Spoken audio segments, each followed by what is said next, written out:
Merci beaucoup, merci pour toutes les questions que tu poses et qui sont très nombreuses. Quand tu dis il faut, dans le fond, ces affaires, parce que on retrouve des tas de thèmes autour desquels on tourne dans notre séminaire depuis le début. C'est-à-dire ce rapport à la loi. La corruption, c'est d'abord un crime contre la loi. Oui. C'est d'abord c'est une violence par rapport à la loi. Faite à la loi. Oui. Et une violence silencieuse et amicale et souriante faite à la loi, qui en plus va pourvoir beaucoup d'autres choses. Et donc, ce qui est frappant, c'est qu'on oscille, à vous entendre l'un et l'autre, on oscille entre deux extrêmes. Un extrême de l'anomie, où en fait, je pense au Cameroun, ou ce que tu nous décris, de l'anomie où il n'y a plus de loi et c'est l'effondrement. Et en même temps, ça rejoint un autre extrême, ce que je sens dans une sorte de fantasme d'une gouvernance qui se ferait sans loi, une gouvernance qui serait simplement le produit de la transparence, qui avec des valeurs intériorisées. Et des valeurs intériorisées. Et comme si il suffisait pour faire un monde qu'on ait des lois considérées comme des automatismes, parce que la transparence ça va avec, hein, ça marche tout seul, on n'a plus besoin de faire de politique. La politique étant, ce qui caractérise la politique étant une action collective et qui, comme le dit le vocabulaire, qui prend parti, c'est-à-dire qui postule une certaine vision du monde, qui postule voilà, donc c'est ça qui est intéressant, c'est que il me semble que le protestantisme libère deux fantasmes très contemporains et très puissants, on ne peut pas s'en débarrasser comme ça. D'une part, on pourrait faire un monde bon, bien gouverné, sans politique, uniquement avec de l'éthique individuelle et des mécanismes comme la transparence. Et une autre tentation, c'est ça, quoi, ce qu'apporte cette séance par rapport aux autres, c'est finalement ce lien mystérieux, mais quand même très puissant, entre une exigence intérieure, refusant le mal en soi, et la construction d'un monde pur. C'est comme ça que je vois, il y a quelque chose de très moderne. Alors après, il y a beaucoup de... c'est-à-dire qui refuse la médiation de l'autre, qui refuse finalement la condition dispersée, on pourrait dire, qui refuse la pluralité en termes arendtiens ou en termes... c'est-à-dire, non, on est plusieurs, on est différents, et cette différence, cette pluralité fait que le lien entre l'éthique individuelle et la qualité du gouvernement est impossible sans la politique. Je ne sais pas si tu... Oui, mais historiquement, justement, les calvinistes, je ne parle pas du luthéranisme, c'est encore autre chose. Les calvinismes ont été des religions de minorité proposant justement une institution du pluralisme. Beaucoup plus que... Bien sûr. Historiquement, c'est comme ça que ça s'est présenté. Donc tu as raison, mais c'est plus moi, je trouve que ce que tu dis là, c'est surtout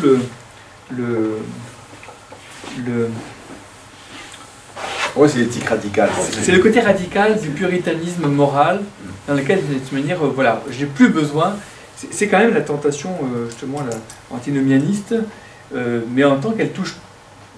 qu'elle touche tout le monde. Bien sûr, oui, tout à fait. Elle est moderne, elle n'est pas du tout. Ce qu'on trouve dans le défi Miché, c'est-à-dire en fait si tout le monde... comme si le mal était uniquement un mal moral. Tout à fait. Hein, qu'il suffisait de... Voilà, si chacun balaye devant sa porte, après tout ira bien. Oui, c'est ce côté... invisible d'ailleurs. Oui, bien sûr. Ah oui. Il y a main invisible parce que dans le fond, il y a quelque chose qui est commun avec le marché.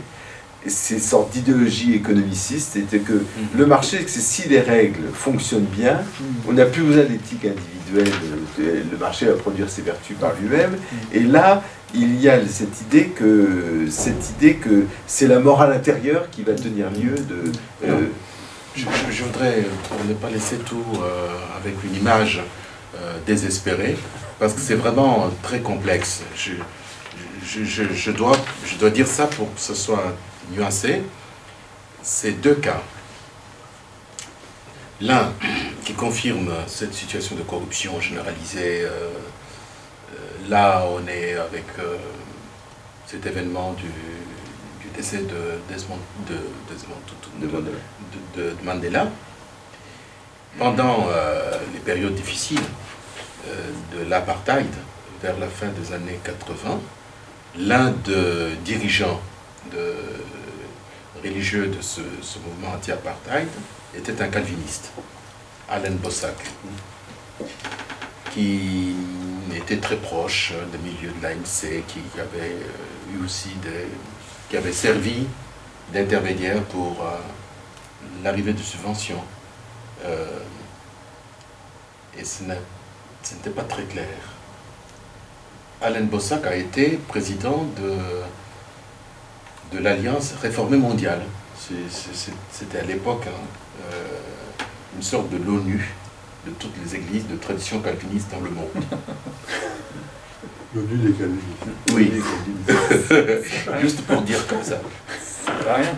Et quand ce scandale a éclaté, et qu'il a reconnu qu'il y a eu des erreurs ou des fautes, ça a bien montré que pour que ça marche, même à ce niveau-là, il faut des situations de stabilité. Une certaine éthique personnelle ou éthique d'institution tient quand il y a une certaine stabilité. Dans des périodes de crise, on a l'impression que tout le monde est embarqué dans une éthique de débrouillardise, y compris au niveau de l'élite la plus élevée. Mais cet exemple précisément, de dire que ça tient parce qu'il y a une certaine stabilité, est contredit par un autre exemple que je connais, et c'est à Kinshasa, dont je t'ai mis sur le papier l'exemple de Charlotte. Cette jeune femme a été embauchée parce qu'elle est allée demander du travail de ménage chez une femme américaine. Et la femme américaine, envoyée par son église auprès de notre église au Congo, a vu qu'elle avait des aptitudes. Et l'a aidée à faire une petite formation d'aide comptable. Et l'américaine a constaté qu'elle était vraiment très sérieuse et très éthique, entre guillemets.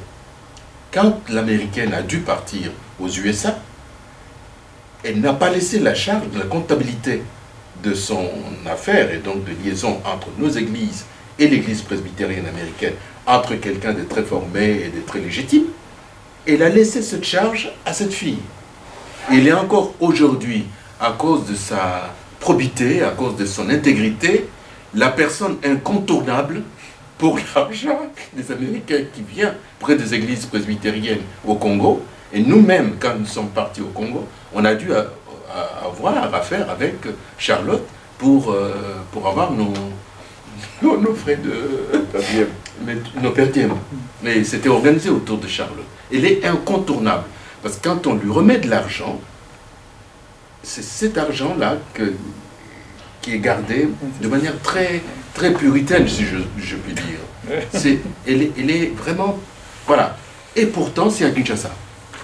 Dans une véritable tourmente sociale où ces pratiques de corruption font partie de la culture maintenant de Kinshasa. Peut-être même pire qu'à Yaoundé ou à Lagos. Enfin, voilà. C'est les deux. Alors oui, j'ai deux questions. La première, c'est la question de la relation du protestantisme, toute sa tradition historique, avec le républicanisme. Parce que la question de la morale personnelle, de l'éthique personnelle articulée au destin de la cité, à quel moment est-ce que dès Calvin, à Genève, est-ce qu'il y a d'autres moments historiques où il y a un républicanisme protestant? Je pense par exemple à l'épisode du début de la Troisième République, ce que peut représenter un Ferdinand Buisson qui intègre quand même les valeurs du protestantisme dans le projet de la construction de la toute nouvelle République. Je pense à Rousseau, Parce que voilà, il y a une sorte d'aporie un peu entre ce que le protestantisme porte comme éthique individuelle, très intériorisée, et puis la question de la politique. Alors ça, je voudrais vous entendre là-dessus. Et la deuxième question, c'est est-ce qu'il y a une eschatologie protestante par rapport au phénomène de la corruption de masse, et voire de la corruption de plus en plus importante? Alors, l'exemple africain, l'universalité, disons, de la corruption, y compris les églises protestantes du Congo, qui finissent par faiblir, qui sont atteignables aussi par ça, dans un contexte, je pense que l'anthropologue que vous avez dû entendre l'autre jour sur l'Afrique, moi j'ai lu des travaux là-dessus, dit bien que échapper à la corruption généralisée est de l'ordre de l'héroïsme impossible. Alors est-ce que par rapport à cette dynamique, qui peut-être nous atteint aussi, d'une croissance de la corruption, est-ce qu'il y a une eschatologie protestante? Est-ce qu'il y a une vue, une sortie Je commence? Oui, je commence. Beaucoup de protestants qui se battent pour le changement au Congo et en Afrique s'agrippent à l'idée de l'état de droit. Aussi bien au Cameroun, au Congo et ailleurs. Et effectivement, il y a deux États, un petit, un grand, ou trois, où cette notion de l'état de droit est devenue une référence qui, on pourrait dire, qui donne un rêve eschatologique, c'est-à-dire qu'il y a un avenir pour le vivre ensemble. Le premier qui a toujours été un peu comme ça, c'est le Botswana. Le Botswana aurait pu sombrer dans la criminalité du diamant. Les élites de Botswana auraient pu faire n'importe quoi avec le diamant et puis faire des désordres politiques. Le commerce de diamant, qui est contrôlé par des Sud-Africains et puis par la haute finance occidentale, n'a pas détruit une certaine éthique, un certain rapport des élites locales à la loi.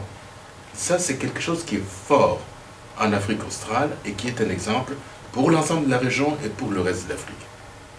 Le deuxième exemple, dans le même sens, après des turbulences politiques énormes, c'est le Ghana. Le pays où Obama est allé pour la première fois.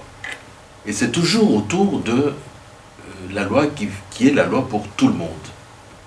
La reconnaissance de l'état de droit, de se conformer à une certaine loi qui n'est pas, avec laquelle on ne triche pas parce qu'on est en situation de pouvoir, ça donne une certaine espérance, et notamment pour la démocratie. Et c'est ce qui se joue aujourd'hui de manière exemplaire, mais vraiment exemplaire en Tanzanie. C'est du même ordre. Je ne peux pas dire que ces deux derniers exemples, le Ghana et la Tanzanie, fonctionnent exactement comme le Botswana. Parce qu'au Botswana, l'ordre économique et l'ordre politique, j'ai l'impression qu'il y a une cohérence. Je ne suis pas spécialiste du pays, mais je suis un peu informé.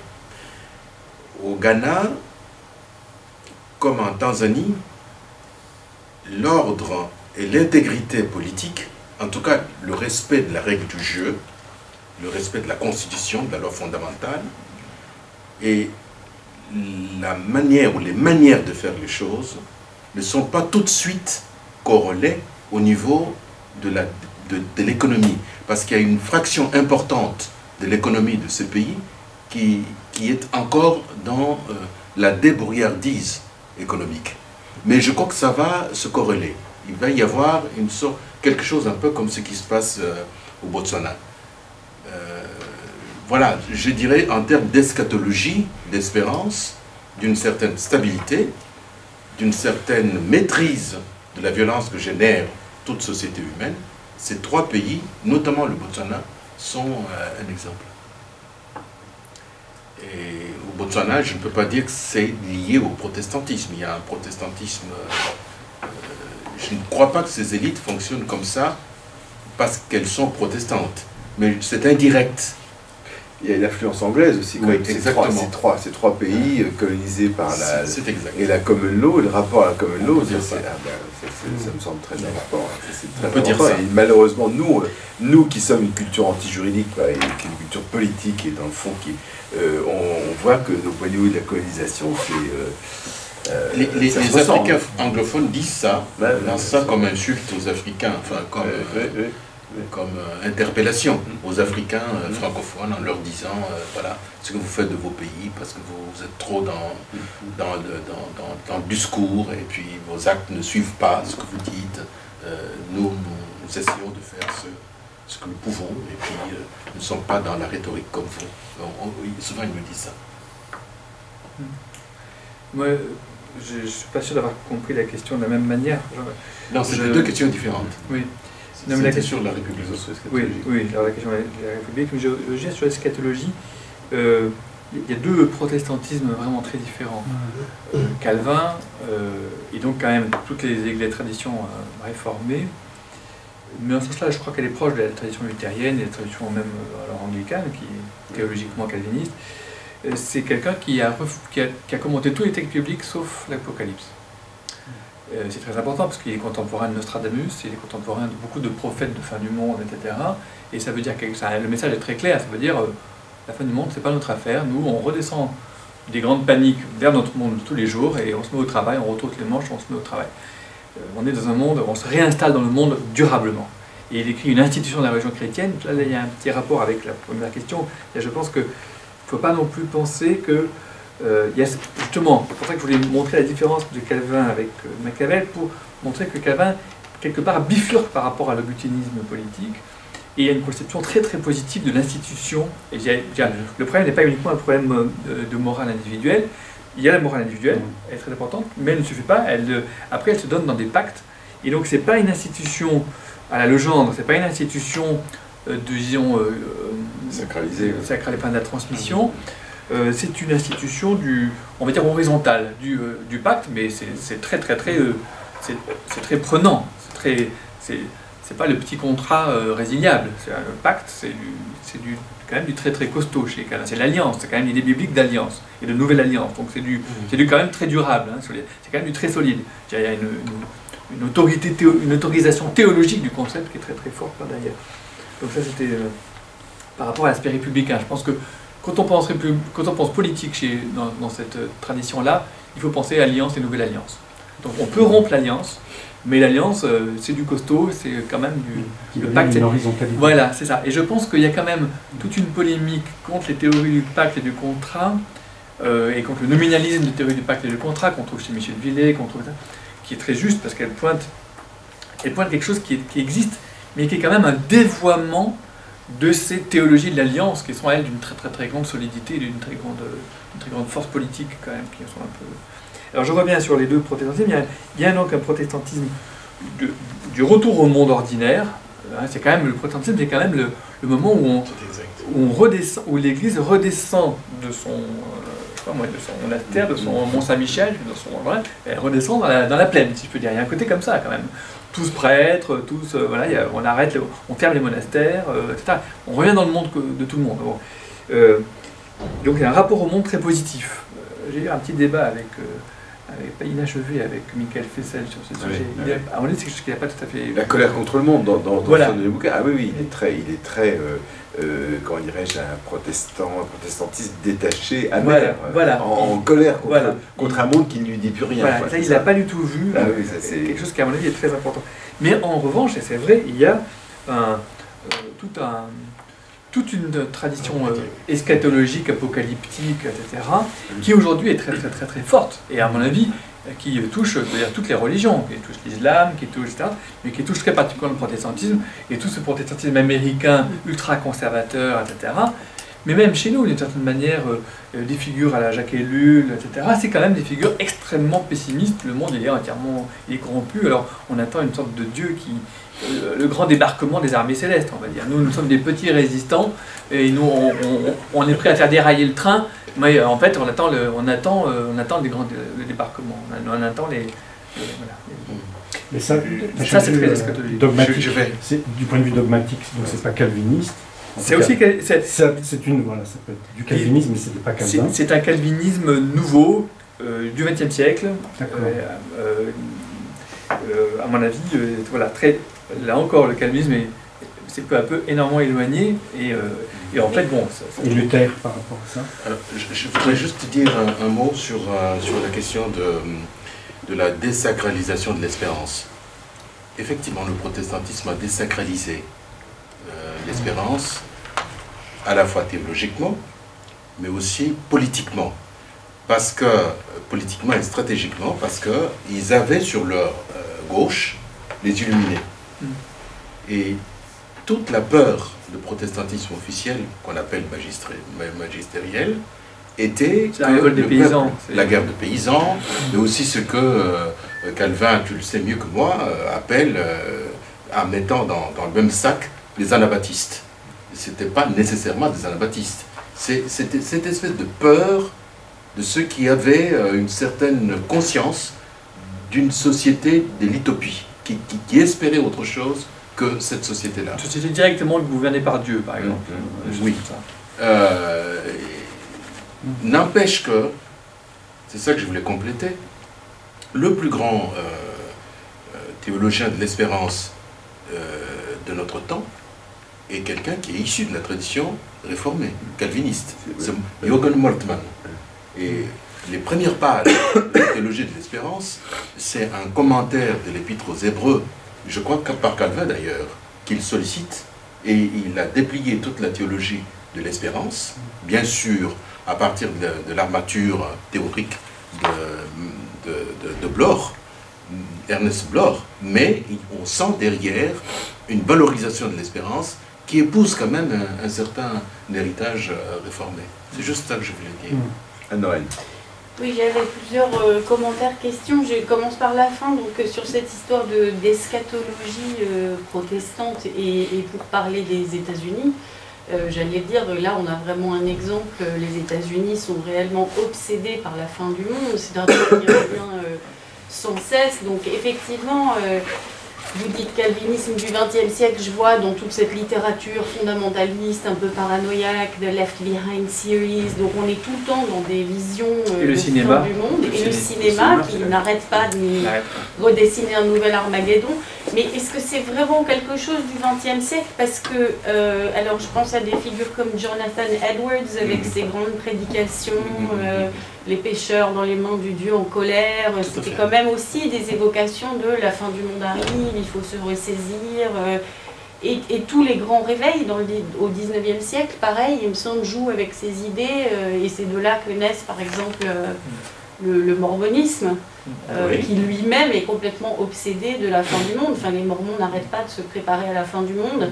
Donc est-ce que dans les interprétations américaines du calvinisme, parce que théologie de l'alliance, enfin, je reconnais complètement ça dans toute la littérature de Nouvelle-Angleterre, voilà, le contrat, l'alliance de Dieu avec son peuple, mais travailler aussi par cette idée de fin du monde, de loin en loin, comme ça, dans des grands cycles, mais à chaque fois c'est un appel à la refondation, il faut se réformer en fait, il faut sans cesse se réformer, et c'est quelque chose qui fait lien aussi, je crois, avec le projet républicain, et il faut toujours refonder les institutions. Alors, ça c'était juste sur la fin du monde, et j'aimerais vous entendre là-dessus, mais j'avais d'autres questions, commentaires par rapport aux séances précédentes.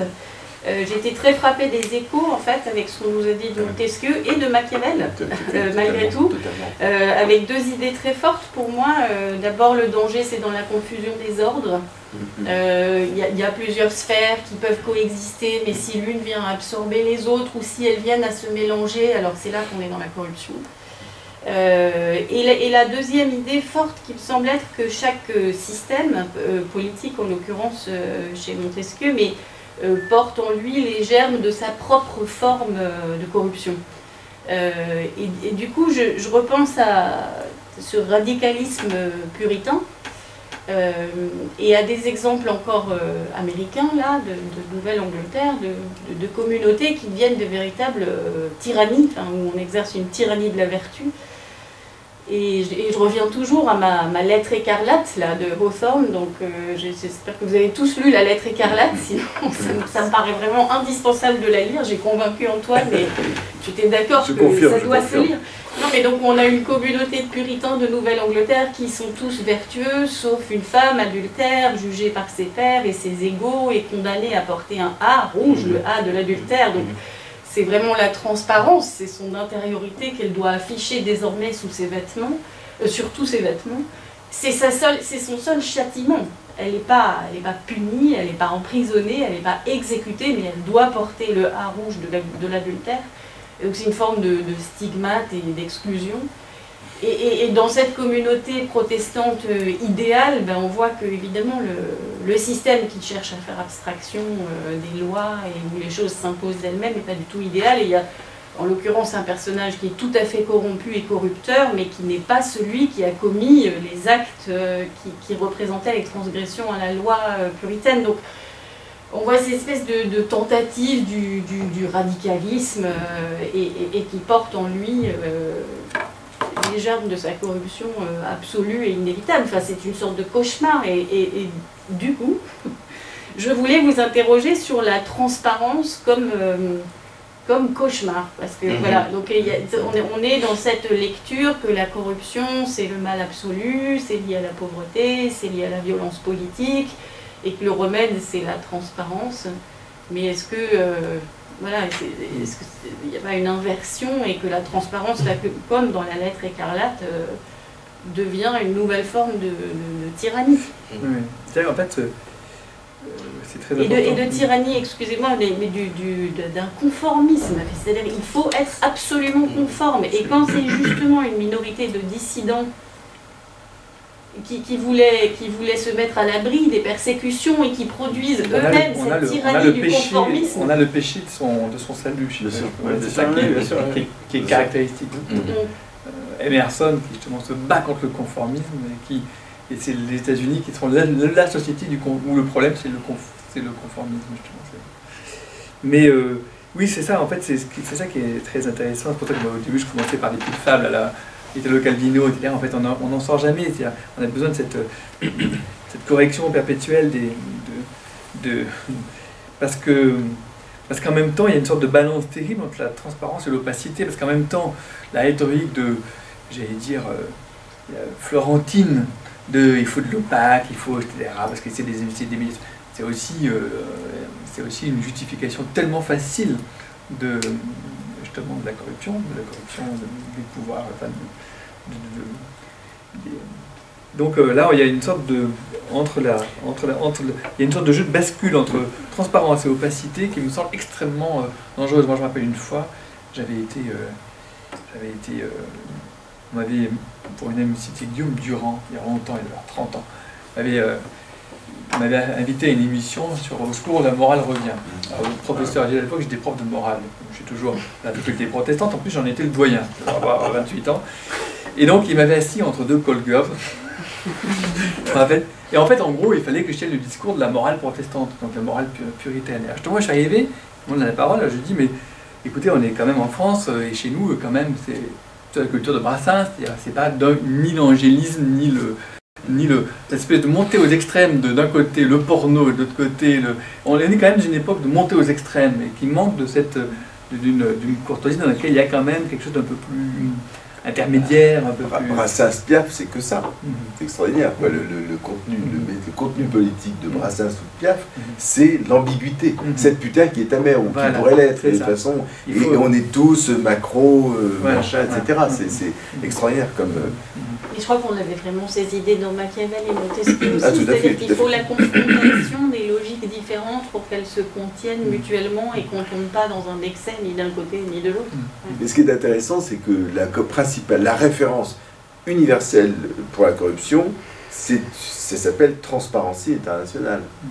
C'est-à-dire que qui apporte la solution, c'est la transparence. Et c'est en anglais. Et c'est en anglais. Et ça mesure les perceptions. Et ça mesure les perceptions par du ranking. Enfin, bon, alors c'est. Non, mais ça agit aussi par une sorte de chantage à la réputation. C'est assez ambigu. Alors, je voudrais quand même dire un mot sur la question de la transparence et ce que peuvent... et des peurs.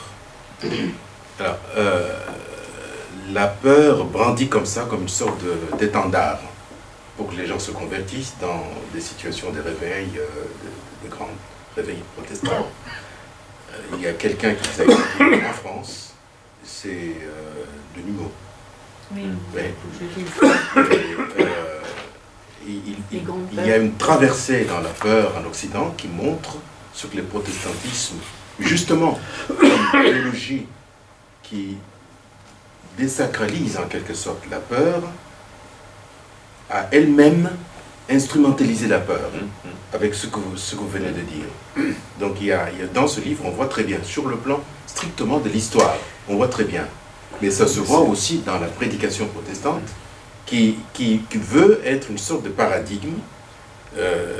On dramatise sur la chute, ce qui est arrivé à Adam et Ève, est mis dans une sorte d'historicité. Ensuite, il y a Dieu Zorro, ou Tarzan, qui vient, pouf, pour récupérer cette situation catastrophique, et qui nous met dans une position où on doit dire, ouf, rescapé, ce que tu disais. On est dans la troisième étape là, de rescapé, et on doit en témoigner, il faut dire, pour que ce soit crédible qu'on est rescapé, il faut insister sur la chute, comment c'était terrible, et comment Dieu nous a récupérés, traumatisés autour de ça.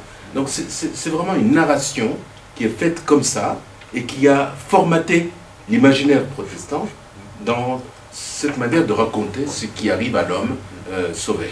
Enfin, oui, mais ça, il faut voir aussi la sociologie de cette prédication et les milieux sur lesquels ça porte. C'est quand même les milieux de rescapés, justement. C'est les milieux de l'exode rural, le réveil. Où est-ce qu'il prend? Il prend tous les milieux de l'exode. C'est une frontière, et là où il n'y a pas des gueux sans foi ni loi, aussi bien vers les Amériques, dans le même pays, ou même vers l'Afrique du Sud, avec les pauvres.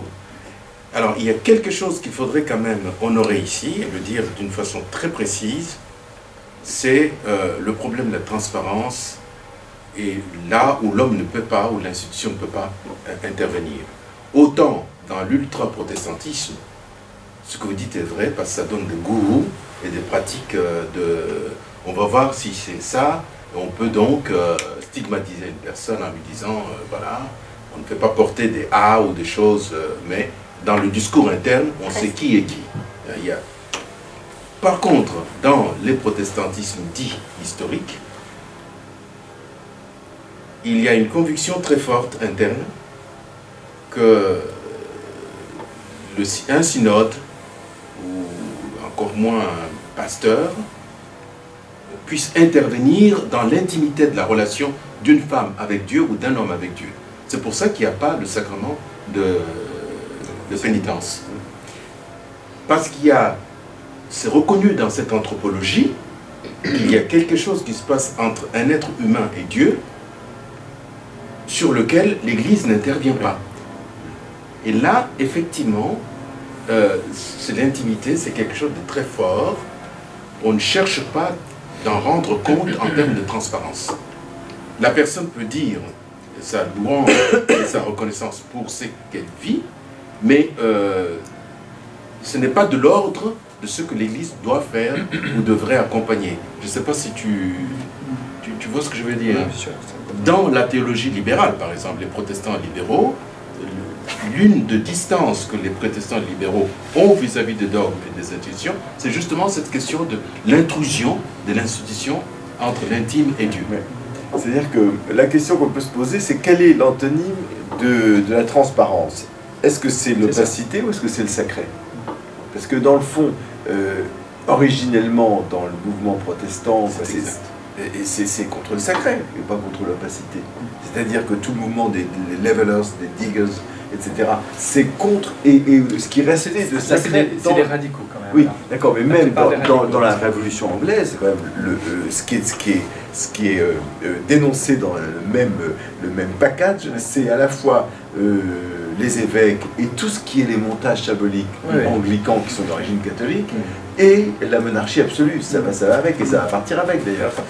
Et ça va revenir avec. Et ça va revenir avec. Non, non, et ce que je trouve intéressant, c'est que dans le fond, je pense à finalement, quel antidote on a contre quoi le catholicisme et les institutions ont inventé face à la peur de la fin du monde. Est-ce que la peur de la fin du monde ne serait pas une peur finalement qui vient lorsqu'il n'y a plus cette cristallisation des peurs par le tremendum et le fascinance, par ce rapport du sacré qui est à la fois un rapport de... Tu vois ce que je veux dire? Oui, mais d'accord, mais ça c'est des choses qui sont difficiles à maîtriser parce que toute la fin du Moyen-Âge et tout le début, etc., est traversé jusqu'à Louis XIII, jusqu'à la comète Halley, à des énormes peurs. Oui, c'est ça, de fin du monde, etc. Et visiblement, c'est un élément important même des guerres de religion. Ça, bien sûr. Et qui sont liés d'ailleurs à des mouvements de pauvres. Hein. C'est le dimanche des pauvres, etc. Bien sûr. Oui, tu as raison, le sacré n'est pas le passif. Non, ce que je veux dire par là, c'est que... il faut une institution. Oui, c'est ça, je raisonne. Parce que quelle est la réaction catholique qu'on voit bien en ce moment, entre parenthèses? C'est de se réfugier, voire de fuir dans une esthétique sacrée. À la fois esthétique, je ne distinguerai pas comme ça. Parce que je crois que dans l'intuition proprement protestante, l'opacité, c'est quelque chose qui est considéré comme le secret et ça relève du pouvoir.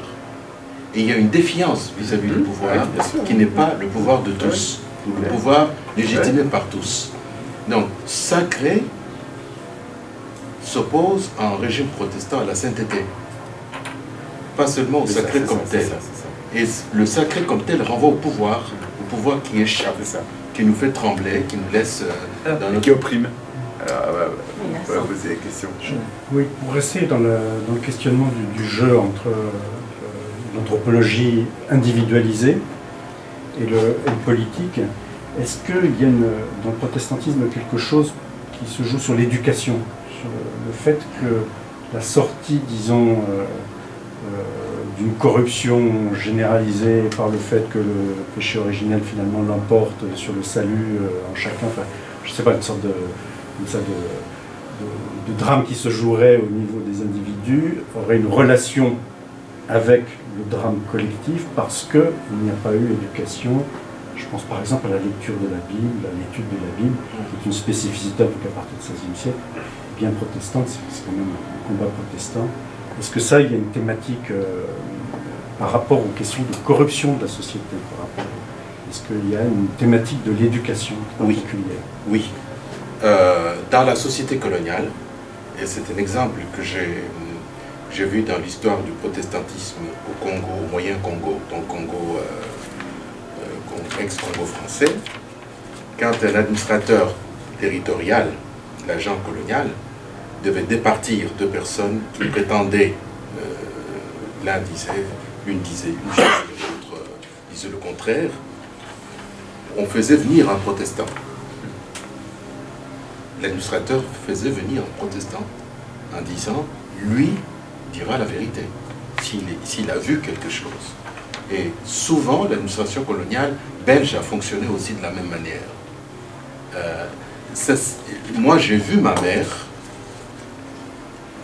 dire que la première qualité d'un homme, c'est de dire la vérité et de ne pas mentir. Ça faisait partie... Je considérais que c'était l'éthique un peu légaliste, un peu puritaine. C'était très très fort dans mon éducation. Quand on cachait des choses, on était presque puni. Il fallait toujours montrer et dire ce qui... On n'était pas obligé, quand j'ai dit il fallait, c'est exagéré. Mais quand la situation était là, et qu'il fallait témoigner de la situation, moi-même, j'ai vécu enfant cette situation. Je vais ajouter un mot. Imaginez qu'un protestant, un sujet protestant, quoi qu'il fasse, il est immédiatement devant Dieu. Oui. Il ne faut pas oublier ça. Il est devant Dieu. C'était ça. Là, je parle devant Dieu. Ouais. C'est un petit... C'est terrible. C'est terrible. Franchement, terrible. C'est exact. Ce qui n'est jamais le cas de catholicisme, il y a toujours la médiation. Alors peut-être quand même par rapport à la transparence, juste un mot, historiquement justement, c'est un truc sur lequel s'appuie Bayle dans sa protestation contre la révocation des ligne c'est qu'il y a quelque chose sur lequel les humains, qui est absolument opaque aux humains, c'est justement la conscience, c'est-à-dire la conscience, l'âme, le salut, etc. C'est quelque chose qui appartient à Dieu, c'est l'idée de prédestination. Et donc, personne ne peut mettre la main dessus, ni prêtre, ni pasteur, ni père, ni femme, ni enfant, ni institution, ni roi, ni pape, ni personne. Ça, c'est un point très, très, très important. Mais encore une fois, c'est sans médiation. Sans médiation. C'est une opacité totale. Ça nous échappe avec le vertige. Ça nous échappe totalement. Avec le vertige et avec les peurs spécifiques. Voilà. Excuse-moi, on parle que de ce côté-là, la partie. Charles-Henri, tu voulais dire? Non, je réfléchis, mais c'est autre chose, parce que sur les campagnes, là, parce que moi je travaille beaucoup avec le CCFD. Ah, et j'essaie, parce que je relis tous leurs textes pour savoir s'il y a de la diffamation. Ah, d'accord. Et j'essaye de comprendre, tu m'interroges, là, ça me prend un peu au début. Non, mais c'est pas, t'es pas... Et je vois effectivement une différence de tonalité dans les mêmes campagnes qui font sur l'Afrique, la transparence. C'est beaucoup ça actuellement. Exigeant des multinationales, de la transparence sur tout ce qu'ils font, dénonçant la corruption sur laquelle ils s'appuient dans les pays d'Afrique pour les piller davantage, etc. Mais c'est vrai qu'il y a pas du tout dans les campagnes du CCFD que je vois, il y a un appel à une sorte de moralisation politique, il n'y a rien sur la vertu individuelle. C'est exact. Voilà, petite parenthèse, je ne sais pas si je suis dans le sujet, mais... Non, tout à fait. Parce que quand même le protestantisme, pour nous, pour comprendre, il faut l'opposer un peu au catholicisme, parce qu'on est quand même dans ces traditions-là, même quand on est athée ou... Et nous aussi, les protestants français, on est des protestants, comme disait Carboni, on est des protestants latins. On ne comprend pas grand-chose du protestantisme américain. C'est exact. Oui, mais c'est vraiment une opposition. Il y a quand même un compromis. Il y a une religion catholique avec une religion chrétienne, avec un Dieu, etc. Et Calvin était français. Justement, c'est une grande chose que les Américains ont du mal à comprendre. C'est les Français. Pardon. Moi, ce que je pense, c'est pour rebondir à ce que vous venez de dire, c'est que quand on prend par exemple le système de whistleblowing, c'est totalement américain, totalement protestant. C'est tout à fait protestant. Complètement. Alors que dans les pays latins et catholiques, c'est extrêmement difficile d'avoir un système de dénonciation qui fonctionne. Aujourd'hui, dans les entreprises en France, les grosses entreprises, les grosses multinationales, donc une ou deux dénonciations par an. Si vous prenez les entreprises américaines, alors là, c'est... Parce que le whistleblower, c'est le dissident qui n'est pas un traître. Voilà. Pour nous, c'est pas possible. Nous, le dissident, c'est un traître. Enfin, pas un traître, On n'arrête pas de dire qu'il faut le protéger. Alors, il y a un gros... Enfin, on est en train de travailler là-dessus chez Transparency International. Enfin, moi, je ne travaille pas chez Transparency International, donc il n'y a pas de problème. Mais c'est vrai que c'est un gros problème là-dessus, sur la protection. Mais à la limite, qui est protection et qui n'est pas protection, c'est vraiment le système anglo-saxon qui reflète, quoi. Alors on n'a pas ça. La preuve en est, c'est qu'ici, en France ou en Italie, on va pas dire que c'est de la dénonciation, on va dire que c'est de la délation. Oui, exactement. Hein, le whistleblower, c'est de la délation. Alors qu'aux États-Unis, l'approche, c'est de dire ah bah non, il dit la vérité et puis voilà. C'est un énorme problème en Chine. Vous pouvez vous présenter parce que oui, je suis policier, donc j'ai travaillé et j'ai constaté beaucoup de choses dans l'évolution des pratiques cooptives. Donc moi, ce qui m'interpelle, c'est la transparence, le mensonge, la vérité. Parce qu'au final, on voit qu'on est dans un monde de mensonges. Et pour exister, il fonctionne sur le mensonge. Donc, bon, on parlait des entreprises où les bilans sont faux, tout le monde le sait, aux États-Unis. Donc, mais il faut qu'il y ait une cotation en bourse. Donc, il y a tout un mécanisme aujourd'hui qui est basé sur le mensonge. Et on revient au mensonge originel d'Ève. Elle a commencé, elle aussi, comme ça. Donc, est-ce que ce n'est pas un élément indispensable pour que la corruption continue? Et c'est le côté du rachat de l'homme qui m'intéresse au niveau du protestantisme, pour se racheter. Donc, peut-il être corrompu et pouvoir se racheter malgré tout, alors qu'il y a des pratiques qui sont non conformes au puritanisme? Comment peut-il se racheter? Oui, mais en fait, il ne peut pas se racheter. il est acheté par Dieu, donc si je peux dire. Donc, de toute façon, il est corrompu par Dieu, qui décédait pas. Il vérifie son élection quand même. Est-il élu ? Voilà, donc là où il y a cette pratique, c'est la vérification, ou c'est les fruits que l'on montre de cette élection. Ça, c'est l'argument fameux de Max Weber, c'est de montrer qu'on était élu par des pratiques qui montrent en quelque sorte qu'on a cette c'est pour ça que je pense que la syntaxe n'est pas la même, et je dirais aussi les contrepoids. Il me semble que chaque culture a ses vices, a les contrepoids de ses vices, et les contrepoids de ses vices, etc. Et ça finit par faire des ensembles extrêmement complexes, et qu'on a énormément de mal à les comparer. Et on a, comme disait Carbonnier, si on veut importer quelque chose, un système, par exemple Transparency International, ça pose, c'est une anthropologie différente, donc on va faire des catastrophes, parce que probablement, ou en tout cas il faut le faire, oui peut-être il faut bien sûr faire ce travail de comparaison critique, c'est important, mais il ne faut pas le faire trop vite. Il y a vraiment tout un travail de traduction énorme. Moi je me rappelle, j'ai été en Bulgarie, faire une formation de la police bulgare, et en Croatie aussi, une semaine chaque fois, contre la corruption, comme prof de morale. C'est l'Europe, bon, ouais, tu vois, j'ai fait ça. Et c'était très intéressant, parce qu'en Bulgarie, c'était extraordinairement coopératif, les policiers, ils essayaient de comprendre pourquoi ils étaient corrompus, c'était passionnant. Ils racontaient tout, quoi. Ils essayaient de tout. Croatie, ils avaient jeté l'éponge, ce qui comptait pour eux, c'était de tirer les premiers, de toute façon. Mais j'ai eu un débat tout récemment là-dessus avec la Chine. Et alors là, la Chine, c'est très intéressant, parce qu'il y a actuellement une sorte de... Après la révolution culturelle, il y a une sorte de retour de confucianisme très fort. Et la scène traumatisante pour les Chinois aujourd'hui, c'est la scène du père, de l'enfant qui trahit son père, ou de l'élève qui trahit son maître. Et le maître qui part en camp et qui est tué, ou le père qui est bastonné et qui meurt, par la faute du fils. Et le fils qui est bon gardien rouge de la révolution, etc. Alors ça, en ce moment, c'est le grand déballage de toutes ces délations qui ont conduit à cela. Et donc pour eux, la question qu'ils m'ont posée face à Kant, c'est la morale justement kantienne, ou la morale occidentale entendue comme morale, justement cette morale américaine, justement typique, enfin bon, c'est pas kantienne, mais bon, c'est un peu pour eux c'est pareil, c'est justement, est-ce que, même si le père a fait un énorme truc, est-ce que l'enfant peut vendre son père?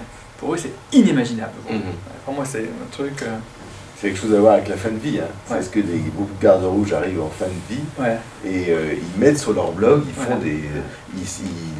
ils avouent sur leur blog publiquement ce qu'ils ont fait. Alors c'est très intéressant, c'est que ça permet de faire une histoire seconde par des aveux de gardes rouges immaîtrisables, incontrôlables par le pouvoir. C'est extrêmement intéressant. Extrêmement intéressant. Et les types qui sentent qu'ils vont mourir, ils vont quitter, et donc ils veulent parler, ils veulent laisser quelque chose. Tellement de la culpabilité qu'ils portent vis-à-vis de leur maître ou de leur père. C'est très intéressant. Ben, il est 8h passé. Merci beaucoup pour cette séance passionnante.